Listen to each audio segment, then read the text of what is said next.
बहुत बहुत most welcome है। जैसा कि मैंने बहुत दिनों से 11th और 12th की वीडियो मेरी वीडियो नहीं डाली हुई थी, तो कई लोगों का रिस्पॉन्स आया कि सर आप वीडियो नहीं डाल रहे हैं। कई लोगों की कमेंट आए कि सर ऐसा ऐसा नहीं हो पा रहा है कि आप 11th की वीडियो नहीं दे रहे हैं, 12th की वीडियो नहीं दे रहे हैं। तो आज मैंने सोचा कि चलिए बच्चों के कहने के अनुसार फिर मैं उनको वीडियो प्रोवाइड करने जा रहा हूँ। आज से भी कंटिन्यू, या फिर अगर नहीं हो पा रहा है तो फिर मैं एक दिन के अंतराल में एक वीडियो जरूर आपको प्रोवाइड कर दूंगा विद चैप्टर और विद एक एक टॉपिक का।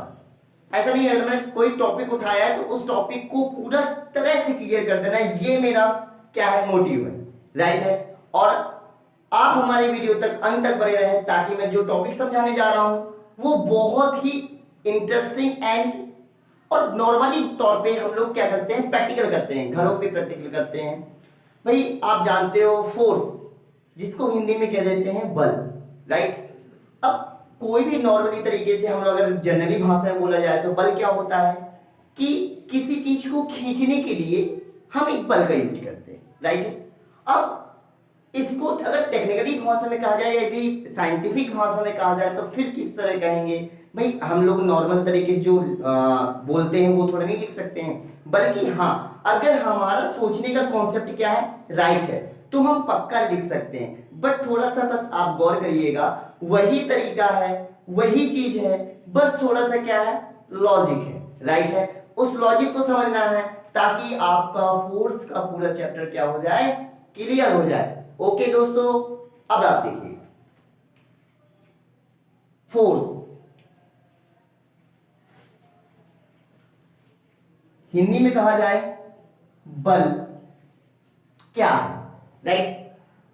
बल की पहली बात यूनिट बहुत पूछी जाती है, कहीं भी आप चले जाओ यूनिट का बहुत ज्यादा जिक्र होता है। यूनिट क्या होती है, क्योंकि फोर्स की यूनिट न्यूटन नामक वैज्ञानिक ने दी थी। किसने दी थी, न्यूटन नामक वैज्ञानिक ने दी थी, ठीक। इसलिए इसकी यूनिट क्या होती है, न्यूटन होती है। क्या होती है, न्यूटन होती है। फोर्स को चूंकि डिनोटेड बाय, इसको हम एफ से, इसका जो कैपिटल लेटर है, इसका जो फर्स्ट वर्ड है वो एफ से स्टार्ट होता है, इसलिए इसकी जो प्रदर्शित करते हैं वो एफ से डिनोटेड करते हैं, राइट। एफ से डिनोट कर दिया। एफ से डिनोट करने के बाद में क्या करते हैं, उसके बाद में आप समझिए जो ये फोर्स है, राइट, आप इतना समझ गए इसकी यूनिट न्यूटन है और आपका प्रतीक क्या है, एफ है, राइट। मैंने कह दिया, बहुत सरलता के साथ में समझिएगा। जैसे एक सरफेस है ये, राइट है, सरफेस पे हमने क्या किया, किसी चीज को रख करके, किसी डिब्बे को रख करके हमने उस डिब्बे को धागे के साथ में बांध करके इधर पे क्या खड़ा कर दिया, कोई हमने एक मैन खड़ा कर दिया। क्या खड़ा कर दिया, मैन खड़ा कर दिया, राइट। अब मैन क्या करता है, इसको खींचने के लिए, किसको, इसको खींचने के लिए भाई इसका जो फोर्स है वो नीचे की ओर कार्य करेगा कि नहीं करेगा, करेगा। और जब कोई चीज स्थिर होती है तो आपको पता है क्रिया प्रतिक्रिया के अनुसार ये इसका जो बल है, इसकी पिंड का, भाई जानते हो यदि वो पिंड है अपने आप में क्या रखता है, पिंड की वैल्यूएशन को रखता है, तो पक्का उसमें क्या होगा, द्रव्यमान होगा। क्या होगा, द्रव्यमान होगा। प्रत्येक पिंड यदि अपनी पिंड की वैल्यूएशन को रखता है तो उसमें पक्का क्या होगा, द्रव्यमान होगा, या कह दिया जाए मास होगा, राइट प्यारे बच्चों। अब आप देखिएगा मास होगा, इसको कहते हैं इंग्लिश में मास, राइट। न्यूटन का तीसरा नियम, न्यूटन की गति के विषय के तीसरे नियम के अनुसार दिया गया था, क्रिया प्रतिक्रिया के जस्ट बराबर होती है। क्रिया प्रतिक्रिया की क्या होती है, जस्ट बराबर होती है।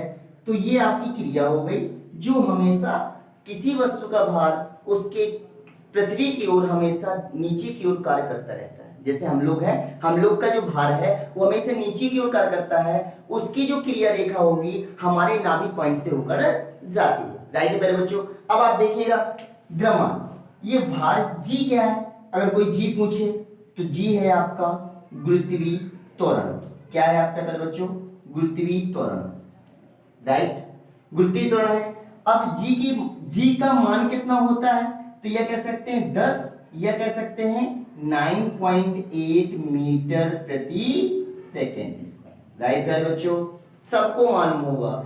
जिसको नहीं मालूम है आप मुझसे कमेंट बॉक्स में पूछ लीजिए, मैं आपको पूरा डिस्क्राइब कर दूंगा। राइट प्यारे बच्चों, उसके बाद में देखिए हम किसी डब्बे को खींचते हैं या किसी बॉक्स को खींचते हैं। राइट है, किसी बॉक्स को खींचते हैं।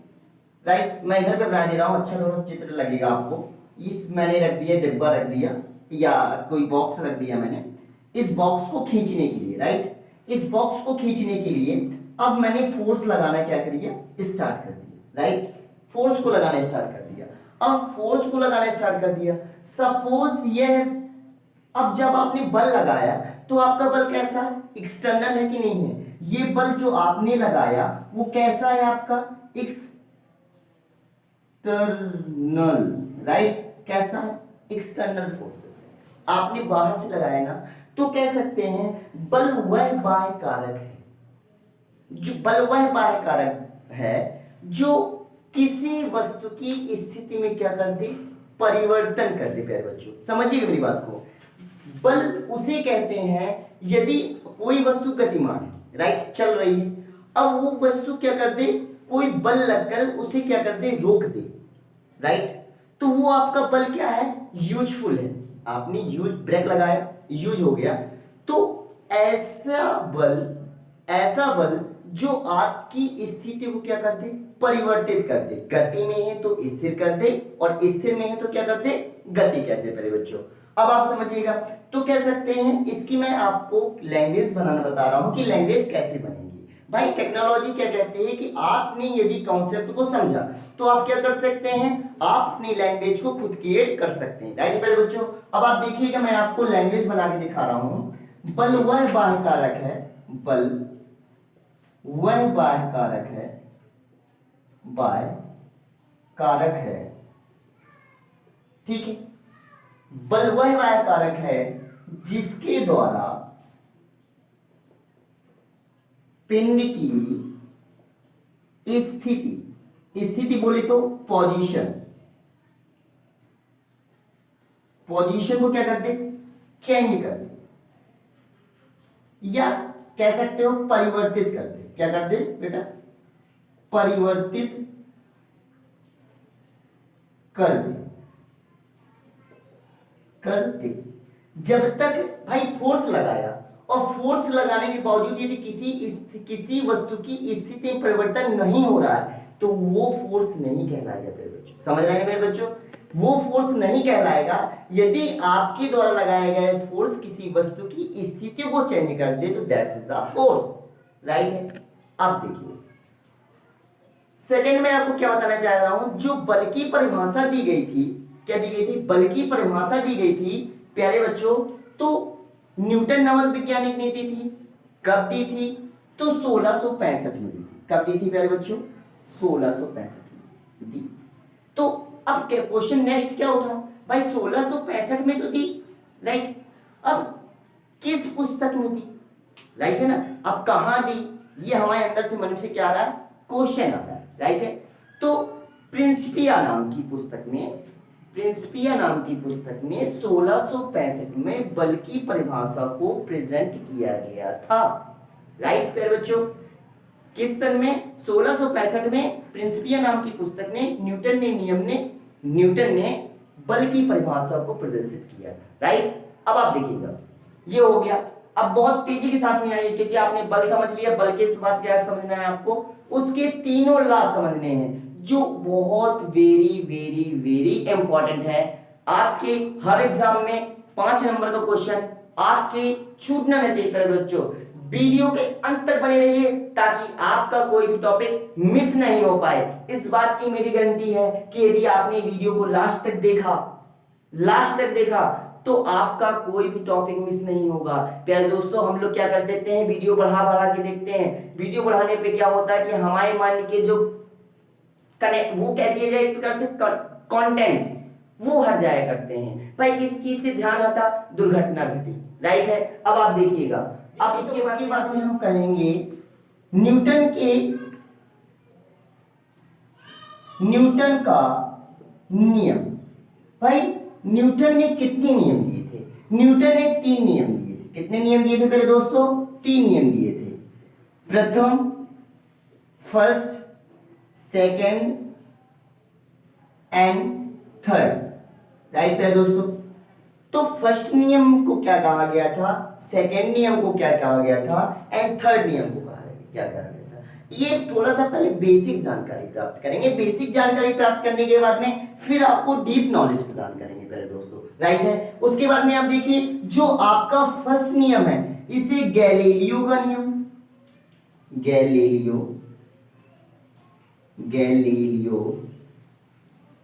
का नियम या जड़त्व का नियम भी कहते हैं, जड़त्व का नियम भी कहते हैं, राइट। जड़त्व का नियम भी कहते हैं, क्या कहते हैं? गैलीलियो का नियम भी कहते हैं प्रथम नियम को, और जड़त्व के नियम के नाम से जाना जाता है। अक्सर एक क्वेश्चन पूछा जाता है, आप किसी भी कंपटीशन में भी बैठ जाएंगे तब भी क्वेश्चन ये पूछा जाता है कि बताइए न्यूटन के प्रथम नियम को किन नामों से जाना जाता है। कोई 4 ऑप्शन में से एक आपका मिलता जुलता नाम दे दिया जाएगा, 3 अदर दे दिए जाएंगे, राइट है। तो आपको ध्यान देना है कि प्रथम नियम को गैलीलियो का नियम और जड़त्व का नियम भी कहते हैं प्यारे दोस्तों, राइट है। उसके बाद में आप देखिए सेकंड नियम। सेकंड नियम से क्या हुआ? आपका बल का व्यंजक प्राप्त हुआ। क्या हुआ? बल का व्यंजक प्राप्त हुआ। व्यंजक क्या हुआ? प्राप्त। भाई बल का व्यंजक प्राप्त हुआ, तो बल का व्यंजक है क्या?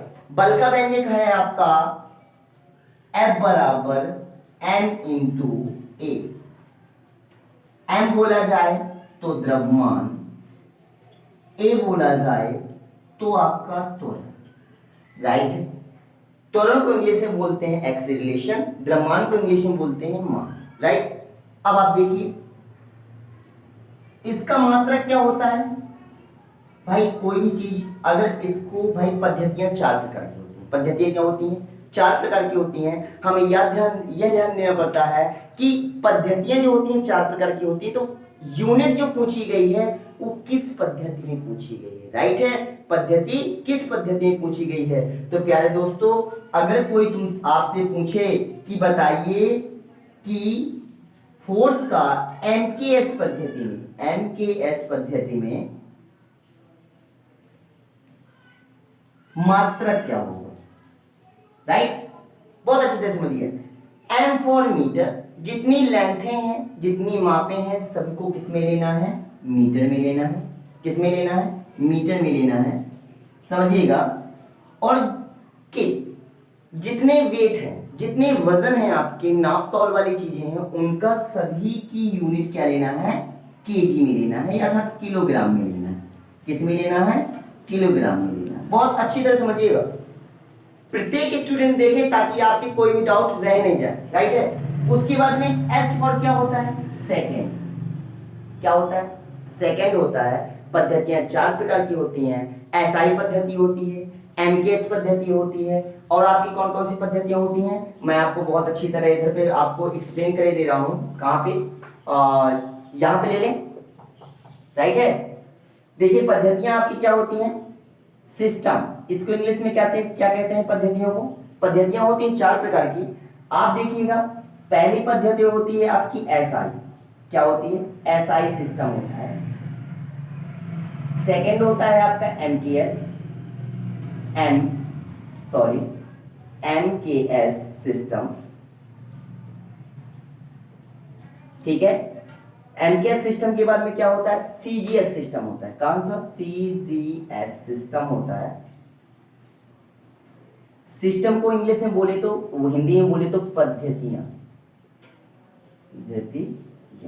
राइट है। फिर दोस्तों बस एसआई पद्धति, एमकेएस पद्धति, सीजीएस पद्धति, और चौथा होता है आपका प्यारे बच्चों कौन सा होता है? फुट पाउंड पद्धति, एफपीएस सिस्टम, राइट है। बस आपको ये ध्यान देना है कि आपको कौन सा मात्रक पूछा गया है।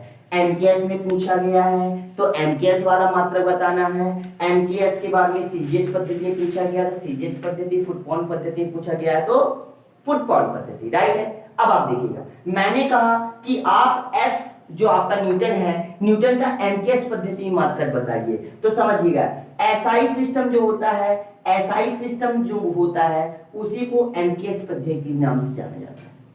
जो एमकेएस पद्धति होता है यह कह सकते हैं वो आपका एसआई सिस्टम होता है, राइट है, यानी ये एक दूसरे क्या है, इक्वल है, राइट है। एमकेएस पद्धति का मतलब क्या है, जितनी मापें हैं उनको सभी किस में लेना है, मीटर में लेना है, राइट मेरे बच्चों। और जितने तौल वाले हैं, जितनी तौली जाने वाली चीजें हैं उनको हमेशा किस में लेना है मेरे बच्चों, किलोग्राम में लेना है, किस में लेना है, किलोग्राम में लेना है। और ये S4 है वो आपका टाइम है, जिसको आपको सेकंड में लेना है, किसी भी टाइम को आपको मिनट में नहीं लेना है, हर समय को किस में लेना है, सेकंड में लेना है। उसके बाद में लिखिए, किसी भी माप को किस में लेना है, सीजीएस पद्धति में सेंटीमीटर में लेना है, किस में लेना है मेरे बच्चों, सेंटीमीटर में लेना है, किस में लेना है, सेंटीमीटर में लेना है। उसके बाद में किसी भी तौल को किस में लेना है मेरे बच्चों, ग्राम में लेना है, कोई भी मात्रक हो उसको किस में लेना है, आपका ग्राम में लेना है, जो तौल वाली चीजें होती है, ठीक है। और समय को किस में लेना है, सेकंड में लेना है, राइट। बहुत आपको लिखने का क्या है, आप समझ लीजिए, आप तो लिख तो ऑटोमेटिक लेंगे, राइट है। और जो भी आपकी देखो, माप के तो कई मात्रक होते हैं, जो आपकी माप वाली चीज होती है इसमें हमेशा फुट में लेना है, फुट में नहीं, फीट में लेना है, किसमें लेना है, FWP, फीट में लेना है, राइट है। हम लोग नॉर्मली फुट कह देते हैं, फुट नहीं होता है बच्चों, फीट होता है, ठीक है। और जो ये P है, P4 होता है पाउंड, जितने मात्रक हैं उनको पाउंड में लेना है, किसमें लेना है बच्चों, पाउंड में, ठीक। और जो S4 है उसको किसमें लेना है, सेकंड में लेना है। तो हमारा पूछा गया है क्वेश्चन ये है कि एमकेएस पद्धति में आपका फोर्स की यूनिट क्या होगी, क्वेश्चन में ये है। तो ये चूंकि द्रव्यमान है तो इसको किस में लेंगे मेरे बच्चों, केजी में लेंगे। जो त्वरण है हम जानते हैं कि मीटर प्रति सेकंड स्क्वायर क्या होता है, त्वरण का मात्रक होता है। तो क्या हो गया, केजी मीटर प्रति सेकंड स्क्वायर क्या होता है, केजी प्रति सेकंड स्क्वायर। इसी को कह सकते हैं फोर्स की यूनिट, क्या मैंने समानता बताई थी, न्यूटन बताई थी, अर्थात 1 न्यूटन बराबर 1 केजी प्रति सेकंड स्क्वायर। अक्सर क्वेश्चन आता है कि बताइए 1 न्यूटन बराबर किसके होता है, तो हमेशा ध्यान दीजिएगा 1 केजी मीटर प्रति सेकंड स्क्वायर, राइट है मेरे बच्चों। अब उसके बाद में सीजीएस पद्धति भी पूछी जाती है, सीजीएस पद्धति बताइए इसका मात्रक क्या होगा, तो भाई इसको किस में लिखेंगे, राइट है, थोड़ा सा। तो अब मैंने क्या बताया, फोर्स का सीजीएस पद्धति में मात्रक क्या होता है, मेरा क्वेश्चन है मेरे बच्चों, राइट है। तो हम जानते हैं F बराबर क्या होता है, m/d। जिस तरह मैं कह रहा हूँ उस तरह बस करते हुए जाइए, आंसर आपके हाथ में होगा। मैंने कहा कि कोई भी आपका क्या हो, तौलने वाली चीजें हो उसको किस में लेते हैं, हमेशा ग्राम में। देखो इधर पे तौलने वाली चीजें किस में लेना था, ग्राम में लेना था, राइट है। तो इसको क्या ले लिया हमने, ग्राम में ले लिया, क्या ले लिया, ग्राम में ले लिया। उसके बाद में क्योंकि आप जानते हो मीटर प्रति सेकंड स्क्वायर मात्रक होता है इसका त्वरण का, एक्सीलरेशन का मीटर प्रति सेकंड स्क्वायर त्वरण होता है। आप मीटर में लेकर के, चूंकि मीटर आ रहा है तो मतलब कहीं ना कहीं माप वाली इकाई है, तो उधर की जगह क्या लेंगे आप, सेंटीमीटर लोगे, क्या लोगे, सेंटीमीटर लोगे। तो आप देखिए, और इस पूरे मात्रक को मीटर टाइम के नाम से जाना जाता है, किसके नाम से जाना जाता है, टाइम के नाम से जाना जाता है, राइट है मेरे बच्चों। तो आज की वीडियो में बस इतना तक, बस बने रहिए ताकि आपका जो नेक्स्ट वीडियो आने वाला है उसमें आपको ये भी बताया जाएगा कि 1 न्यूटन बराबर कितने टाइम के होता है, राइट है मेरे बच्चों। उसके बाद में आपको संवेग संरक्षण का नियम क्या होता है, संवेग क्या होता है, आपको पूरी इंफॉर्मेशन, क्रिया प्रतिक्रिया का जो तीसरा नियम है, न्यूटन का जो तीसरा नियम है, आपको मेरे दोस्तों मैं शॉर्ट में बता दूं आपको क्या है, क्रिया प्रतिक्रिया का नियम क्या है, क्रिया प्रतिक्रिया का नियम, राइट मेरे दोस्तों। अगर हमने किसी वस्तु को, सपोज करिए किसी हमने दीवार को एक हाथ मारा, सपोज एक हाथ मारा, तो वो भी हमें उतने फोर्स से मारती है। सपोज करने का मतलब ये है कि जिस क्रिया पे आप किसी वस्तु पे जितना फोर्स लगाते हैं वह वस्तु आपके ऊपर उतना ही फोर्स अप्लाई करती है। फोर्स अप्लाई करना मतलब एक्शन, और जब उधर से रिस्पॉन्स आए उसका उसका क्या हो गया, रिएक्शन मेरे दोस्तों। तो नेक्स्ट वीडियो में आपको विथ एग्जाम्पल, क्योंकि इसके एग्जाम्पल बहुत इंपॉर्टेंट है, आपको विथ एग्जाम्पल एक एग्जाम्पल आपको कराया जाएगा।